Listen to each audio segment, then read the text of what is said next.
Okay, because I'm Snoopy, where were you before? I was at DSTV before. Oh, okay. All right.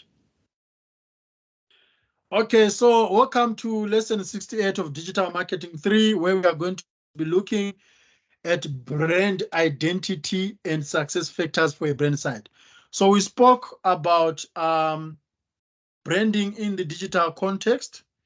We spoke about the long tail concept in the previous um, lesson. Can someone quickly or briefly describe what the long tail concept is? Just to refresh your mind and to see if we are on the same page here, because I'm the one who's doing much of the talking.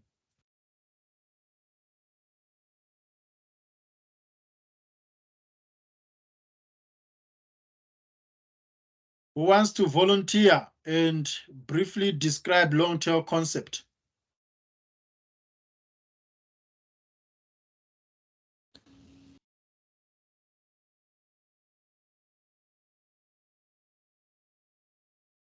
Um, okay, so let me give it a try.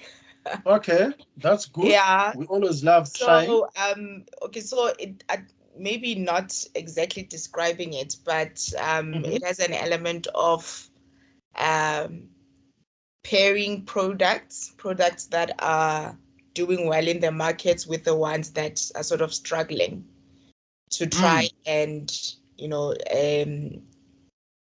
yeah, to sort of try and lift up the ones that are struggling to be on par with the ones that are doing well. Yeah, that's perfect. That's all about the long tail concept.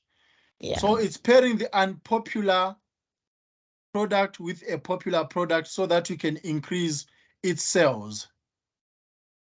You know, people can suddenly uh lose interest in a product. Like, you are a company, and we are going to do that for a bakery. We are going to have a case study in the next lesson. You are a company that is selling different types of products, and you see that that product is not doing well. The moment you realize that the product is not doing well, all of a sudden you drop it. Like, people are not buying it, then let's leave it. That's not a good strategy. You apply the long tail concept to uplift, as you put it, Pindiwe, to sort of uplift that product that is struggling. So you're like giving it a hand to rise up. And with time, that long tail concept can disappear because you are not going to pair it forever.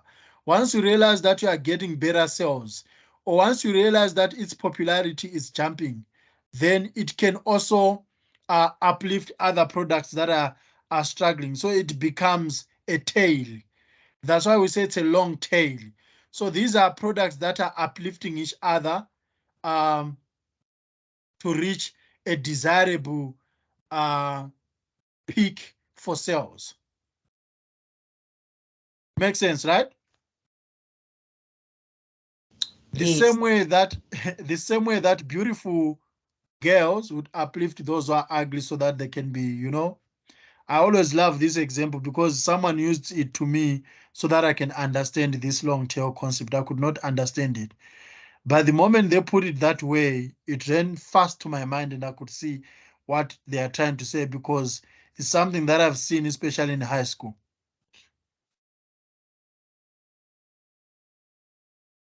Okay, now we are going to look at the success factors for brand sites as well as understanding brand identity. So these are the terms that we are going to be looking at. There are new terms that I've added into the terminology. We have got brand advocacy and brand identity, then brand equity and brand experience. Are you guys familiar with those words?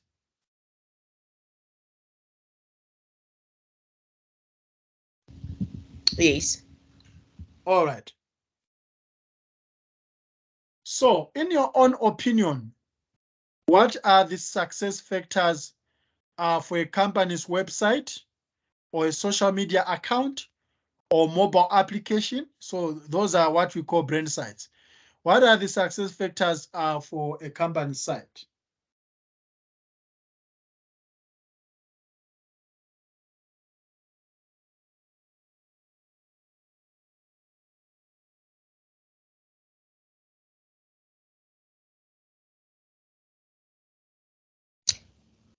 Okay, so success factors in what sense? Like what? In accommodating customers, because it's all about the relationship with consumers. So Yeah. if you say that this brand is very successful, what is it that would make that organization successful in terms of its visitors or its sales, its popularity, and so forth? Yeah, I think maybe, yeah, so these elements would then be important so that, the brand is visible. So if like there's a company website or so the way I understand it is like the visibility of the brand or the accessibility. Mhm. Yeah. Accessibility, all right. Mhm. Visibility, what else?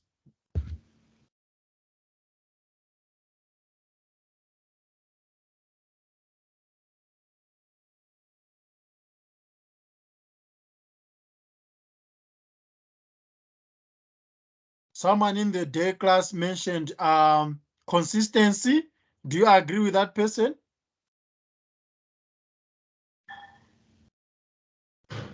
Yeah, I'd say yeah, consistency as well, because obviously it has to do with the brand's reputation. All right. Brand reputation, yes. Yeah. Okay. Um, Then I've got another question. Have you been at some point a brand advocate? yeah, I'd say so, especially if maybe, you've been acquainted with a certain brand and you have some sort of trust in it, then you then recommend it to other people. And that brand have never asked you to do it on their behalf, right? Yeah. So it would be a word of mouth. Okay, that's correct. All right. Then have you influenced others to make them aware of the Boston brand, or at least make them try the brand? Yeah, I think to a certain extent I have, especially people who want to do media studies, um, who may, yeah, I think yeah, definitely I've done Okay. that. Yeah. All right. And Boston never asked you, right? Yes, that's correct. Okay. So here I'm just trying to set the tone for how the success factors of a brand can lead to brand advocacy. If your site is successful, people can talk about you through the word of mouth, say good things about you, making you more viral without being asked for, compared to companies that are actually paying for more publicity, paying for more awareness. This can happen naturally if you adhere to some success factors of a brand site. So a brand website is one of 5 classes um, of websites or part of sites which support different organizational goals. So you realize that a site is not only there for decoration, a site is not only there for digital marketing. A site can be there for transactions, as in allowing customers to make payments. A site can be there for information and so forth. So there are so many functions that a site can have. And here we're not only talking about website and also uh, social media sites, social engine sites, and so on. So digital platforms like transactional sites, relationship building sites, portals, and social media also seek to provide a favorable brand experience. This is crucial because I've seen with so many sites, especially those that are run by churches or those that are run by the school principal at school, you'd realize that now it's 2023. The information that is there was last updated in 2011. the school fees, the rates that are there, the curriculum, the school uniform, everything is owed to an extent that if there's a would-be parent, a prospective parent who wants to bring a child there and does not have any physical information and they are relying on that website, they can make budgets based on the amounts that they are seeing on the website, only to be told in reality that no, this amount is an old one. The school fees, yes, used to be 16,000. Now the school fees is 25,000. How would you feel as a parent? Yeah, it's But you get what I'm talking about. yeah, I hear you. There are so many organizations who do not update their sites regularly or frequently. So that's why consistency is very important, especially nowadays when there are so many changes in society, so many technological advances.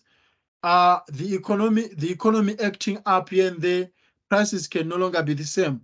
So you need to make sure um, that you know what you are doing on your website. So developers of brand sites and managers of sites need to carefully think of the best way the brand can engage with consumers, given lack of content naturally associated with low involvement products. So if there is no content on the site, people are not going to engage with that site. This True. is the job of digital marketers because most developers, most IT guys, they only know coding and how to create these things. But if they do not work with us, marketing people, for example, you are in the media industry and you are learning about success factors, chances are that someone who's in IT is only learning coding there. So they won't be able to know this. So it is the duty of marketers to work hand in hand with developers on a site so that the brand site is attractive to customers. It can be argued that it is not the quantity of visitors that is important. Rather, it is about the quality of visitors, since brand sites are more likely to attract brand advocates who can be important in influencing others to make them aware of the brand or even try the brand. Therefore, it is important that brand sites provide a home for those who are loyal to the brand and those who are advocates of the brand. The importance of achieving customer engagement with brand sites must be stressed in order to encourage participation. So now you would actually realize as a brand that you do not own the brand, you co-own the brand with customers. So customers, they feel like they are also part of that brand. There's a sense of belonging, which can lead to co-creation of content. For example, brands can encourage users to share and submit their comments, stories, photos, videos, reviews. And once engaged in this way, visitors are more likely to return to a site to see other people's comments. This is so helpful. I don't understand why News 24 removed um, the comment section on their news. They might have been positive intentions of doing that, but sometimes you need to give your site some sort of co-ownership with your customers and let them feel like they belong to it. The moment they feel like they are part of it, they will advocate for it. Any questions about the success factors of a site? All clear, sir. Okay. Then we move on to brand identity.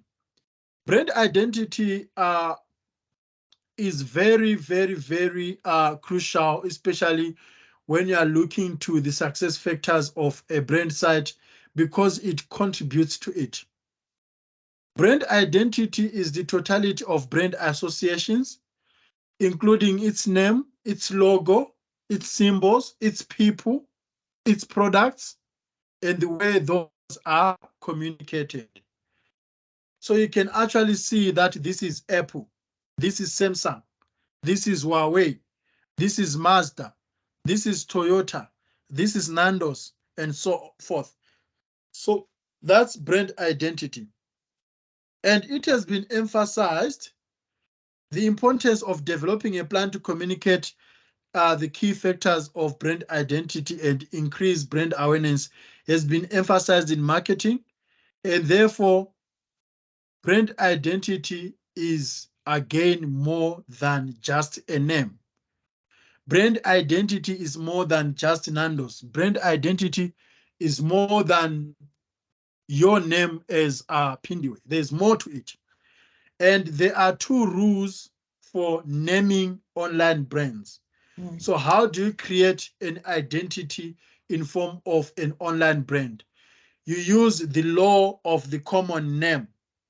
So if you have got a product or if you have got a brand that you Sir, want to... sorry to disturb you. So Mhm. I'm load shedding from 8, so it might go off anytime, ne? Okay, all Yeah. right. All right, no worries. Okay. Like you guys, I've been load shedding since 6. Yeah.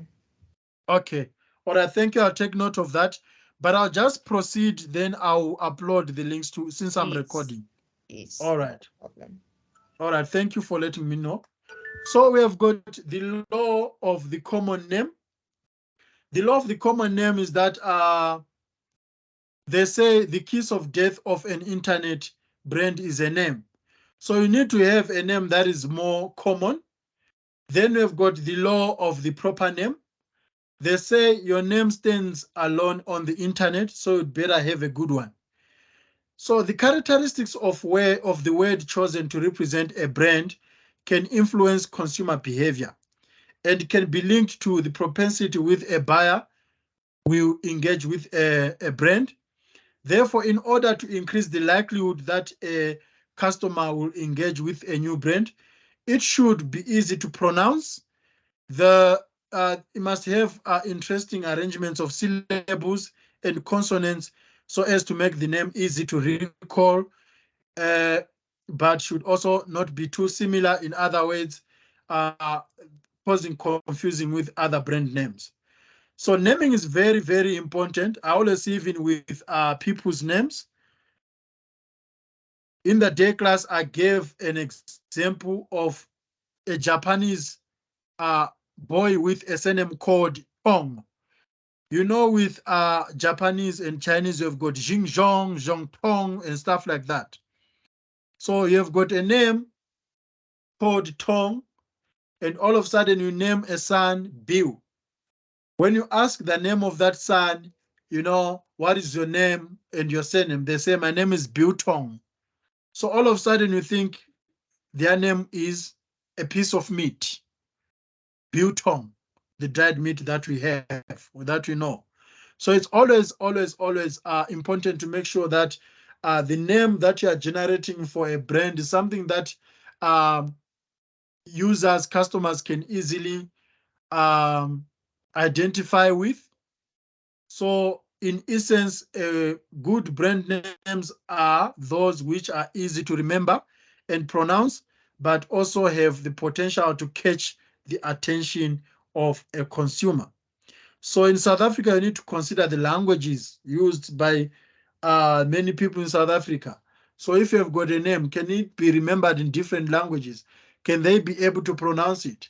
Especially if you are going to come up with brand advocates from this segment. How are they going to advocate your brand if they cannot well pronounce it? So that's it. And in conclusion, this lesson should have helped you to develop a greater awareness of digital marketing by understanding the success factors for brand sites and brand identity. Learners must be able to apply the elements of the digital marketing mix in an online context and evaluate the opportunities that the internet, digital media, and technology make available for the varying mix. So that's it about today. But I realize that load shedding has taken you all guys away. So if there are any comments and if there are any questions, don't hesitate to reach me on available platforms, be it the core campus discussion forum or the WhatsApp group chat that we have. So in the next lesson, we are going to do a case study analysis, but because I'm on my own, I cannot pre-record a case study. You have to go and have a look at the exercise that I had with full-time students and get some sense, some insights out of it. See you in the next lessons. Thank you.